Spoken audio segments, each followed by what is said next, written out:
ફોરેસ્ટની આજે પહેલાં શિફ્ટની પરીક્ષા લેવાની એનો આપણે જોઈએ કેવા પ્રશ્ન હતા. આ એક નંબર સિરીઝ હતી, તો દેખીતા રીતે ખબર પડે કે જો આ ડબલથી વધારે છે નહીં, ગેપથી સોલ્વ થાય. તો ગેપ કેટલાનો છે? 11નો. એ પછી અહીંયા ગેપ છે 12નો, અહીંયા 13નો, એટલે ખબર પડી કે અહીંયા 14 આવે ને અહીંયા આવે 15. તો 60 અને 15 કેટલા થાય? 75.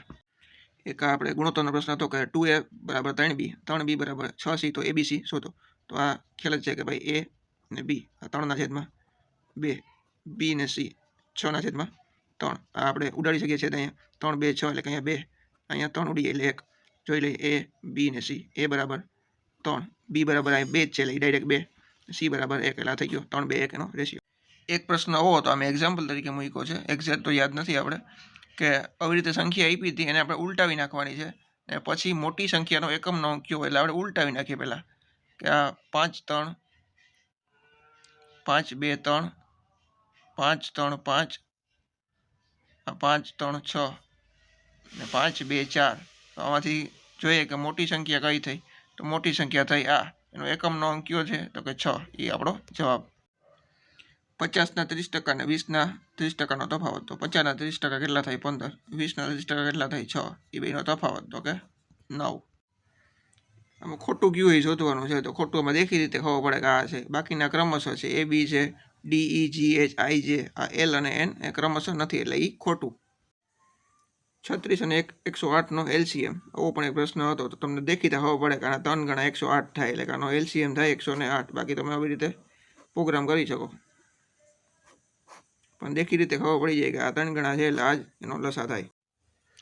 10 કિલોમીટર પ્રતિ કલાકની ઝડપે 2 કલાક લાગે. મતલબ કે 10 કિલોમીટર પ્રતિ કલાકની ઝડપે 2 કલાક આવેલા હોય એટલે કેટલા કિલોમીટર થયા હોય?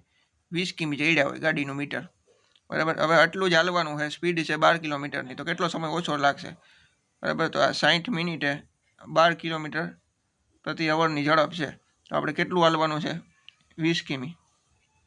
મારજો ચોકડી. 20 ગુણ્યા 60 છેદમાં 12, 12 50 60, 20 5 100. ટૂંકમાં 100 મિનિટ લાગે. 2 કલાક લાગતી હતી પહેલાં. 2 કલાક એટલે કેટલી મિનિટ થાય? 120 મિનિટ. હવે 100 મિનિટ લાગે છે. તો કેટલો ઓછો સમય લાગ્યો? 20 મિનિટનો. દી આપણે ગોતીને દેવાનો હોય કે અહીંયા કયો વાર હતો આ તારીખમાં. તો કે 1900ની સદી છે, 68 વર્ષ વયા ગયા અને 69માં વર્ષે આપણે જવાનું છે. 1900નો કોડ શું થાય? તો કે 1 0 1. 68ને આપણે 4 વડે ભાગીએ એટલે ખબર પડે લીપ યર કેટલા આવે. તો લીપ યર આવે 17 4 68 એટલે 17 આવ્યા. એને 68માં પ્લસ કરી નાખીએ તો 68 + 17 કેટલા થાય? 85. એને ભાગ્યા 7, વધારાના અઠવાડિયે આપણે બાદ કરી નાખીએ તો 7 × 7, 7 × 2 = 14. એટલે કે શેષ કેટલી આવે? 1. એને આપણે અહીંયા રાખી દઈએ. પછી પહેલા મહિનામાં 18 દિવસ સુધી જવાનું છે આપણે. 18 દિવસ 2 અઠવાડિયામાંથી બાદ કરી નાખીએ, 14 દિવસ બાદ કરી નાખીએ એટલે વધે કેટલા? 4. 4 ને 1 5 ને 1 6. 6નો કોડ શું થાય? આ રહ્યો આપણે અહીંયા શનિવાર. ટૂંકમાં આમાં શનિવાર હશે. 18 1 1969 સર્ચ કરી લેવો જોઈએ ગૂગલ. 7ની સરેરાશ 55 છે, 6ની સરેરાશ 56 છે. તો 7મી સંખ્યાની કઈ હશે?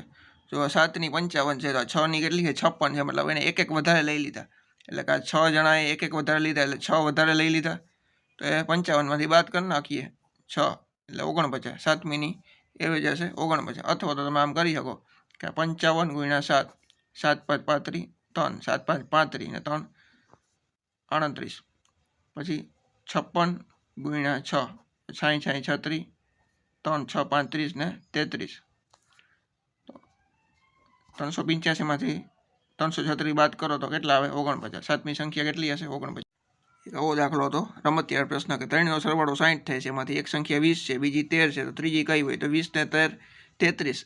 60માંથી 33 જાય તો વધે કેટલા? 27. તો ત્રીજી હશે 27. 170માં વેચતા 10% નુકસાન ગયું તો 5% નફા માટે શું કરવું? 10% નુકસાન એટલે કે 90% 170. 5% નફો એટલે 105 કેટલા? તો 105 ગુણ્યા 117 છેદમાં 90. 15 6 90, 15 7 105, 6 3 2 6. તો અહીંયા 39 3 117. 39 7 કેટલા થાય? તો કે 273 છેદમાં 2 એટલે આનો જવાબ આવે 136.5. એટલામાં વસ્તુ વેચવાની થાય.